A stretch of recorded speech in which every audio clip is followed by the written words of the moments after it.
Selon toi, quel est le meilleur moyen d'investir quand on n'a aucun capital?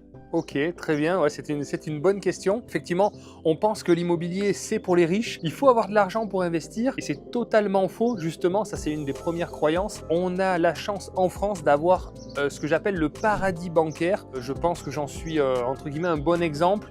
C'est d'utiliser l'effet de levier au maximum, l'effet de levier bancaire. À partir du moment où on a une bonne situation, on a un salaire, on a quelque chose de stable, une bonne tenue de compte, ben la banque peut nous prêter de l'argent pour investir. Donc on n'a pas besoin d'avoir de capital de départ. C'est bien d'avoir un matelas de sécurité, d'avoir un peu de sous de côté en cas de problème et puis pour montrer à la banque qu'effectivement on a anticipé en cas de problème, on a un peu d'économie. Mais une fois qu'on a un peu d'économie, qu'on a une bonne gestion de compte, qu'on place un petit peu tous les mois et qu'on a des revenus fixes, finalement, la banque nous prêtera de l'argent. Et donc c'est cet effet de levier qui permet d'investir et c'est bien les revenus des locataires qui permettent de rembourser la totalité des charges. Il faut toujours faire des projets équilibrés pour ne pas être en négatif et ne pas pomper dans ses économies et dans son épargne justement pour être en négatif et justement rajouter tous les mois.